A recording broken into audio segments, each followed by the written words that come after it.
ফের একবার মুখ্য সচিবকে ইমেল করলেন জুনিয়র ডাক্তাররা। 19 তারিখ বৈঠক হয়েছিল এবং সেই বৈঠকের 7 দফা দাবির কথা স্মরণ করিয়ে মুখ্য সচিবকে ফের ইমেল পাঠালেন জুনিয়র চিকিৎসকরা।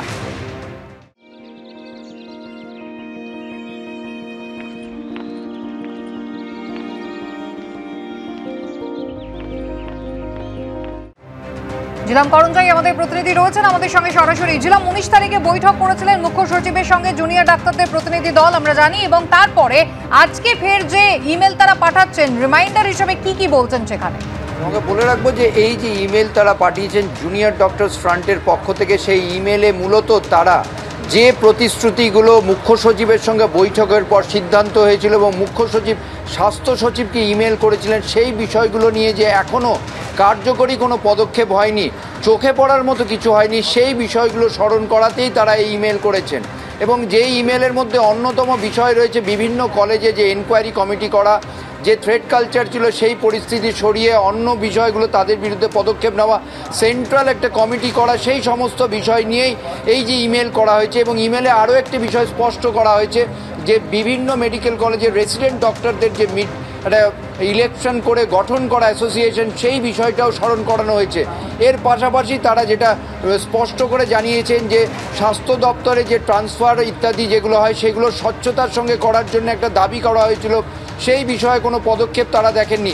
7 দফা দাবি এবং 7 দফা দাবির মধ্যে প্রত্যেকটা ক্ষেত্রে তাদের যে অস্পষ্টতা রয়েছে, এখনও তারা ধোঁয়াশায় রয়েছে, স্বাস্থ্য দপ্তর কোনো পদক্ষেপ তাদের নজরে আসছে না, সেই বিষয়টা তারা স্মরণ করেছেন। এবং অন্যদিকে তোমাকে জানিয়ে রাখবো, আর.জি. কর মেডিকেল কলেজ হাসপাতালে এই মুহূর্তে এই যে এনকোয়ারি কমিটির কথা বলা হচ্ছে, সেন্ট্রাল এনকোয়ারি কমিটি, আর.জি. কর মেডিকেল কলেজ হাসপাতালে এই এনকোয়ারি কমিটির আজকে 4র্থ দিনের শুনানি চলছে। গতকাল ধুন্ধুমার বেঁধেছিল, আজকেও 11 জনকে ডাকা হয়েছে, যার মধ্যে একজন গতকাল তার শুনানি হয়নি বলে তাকে ডেকে পাঠানো হয়েছে।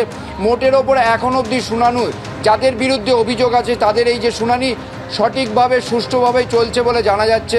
তবে প্রত্যেকের বক্তব্য রেকর্ড করা হচ্ছে। আর.জি. কর মেডিকেল কলেজ হাসপাতাল কর্তৃপক্ষের সূত্রে যেটা বলা হয়েছে, আগামী শনিবারের মধ্যে চূড়ান্ত রিপোর্ট তারা প্রস্তুত করতে চান এবং গতকালের মতো এই ঘটনা যাতে না হয় সেই বিষয়টাও তারা দেখছেন। আর এই যে ইমেল সম্পর্কে জুনিয়র ডক্টরস ফ্রন্টের বক্তব্য, তারা এখনও অপেক্ষা করছেন সরকারের কাছে যারা দাবি করেছিলেন সেইগুলো সম্পর্কে সুস্পষ্ট যে পদক্ষেপ সেইগুলো জানার জন্যে। আর তোমাকে জানিয়ে রাখবো, আজকে মুখ্যমন্ত্রী নবান্ন সভাঘরে সমস্ত সরকারি মেডিকেল কলেজের অধ্যক্ষ, উপাধ্যক্ষ এবং পিডব্লিউডির যারা আধিকারিকদের আছেন তাদের সঙ্গে একটা বৈঠকের কথা আছে, সেইটার দিকেও বিভিন্ন মেডিকেল কলেজে চূড়ান্ত প্রস্তুতি চলছে। জিলাম, ধন্যবাদ। মিছিলের আগে ধর্মতলা চত্বরে জমায়েতে নিষেধাজ্ঞা, জোড়া মিছিলে অনুমতি চেয়ে হাইকোর্টে মামলা দায়ের।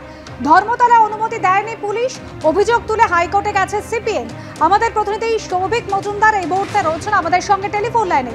সৌভিক, একদিকে হাইকোর্টে দ্বারস্থ হয়েছে সিপিএম, অন্যদিকে জুনিয়র ডাক্তাররা, তারাও মিছিলের অনুমতি চেয়ে হাইকোর্টে দ্বারস্থ। দেখো, দুটি সংগঠন তারা পৃথকভাবে কলকাতা হাইকোর্টের দ্বারস্থ হয়েছেন। প্রথমত সিপিআইএম এর বক্তব্য হচ্ছে তাদের ধর্মতলা চত্বরে এই কর্মসূচি আজকেই হওয়ার কথা ছিল, কিন্তু গতকাল তাদের পুলিশের তরফ থেকে জানানো হয়েছে যে ধর্মতলা চত্বরে 144 ধারা রয়েছে, ফলত সেই কারণে সেখানে কোনো ধরনের মিছিল, মিটিং বা সমাবেশের অনুমতি দেওয়া সম্ভব নয়। তারা এর বিরোধিতাতেই কলকাতা হাইকোর্টের দ্বারস্থ হয়েছেন, মামলা দায়ের করার অনুমতি দিয়েছেন এবং এই মামলা আগামীকাল শুনানি হতে পারে এমন সম্ভাবনা রয়েছে।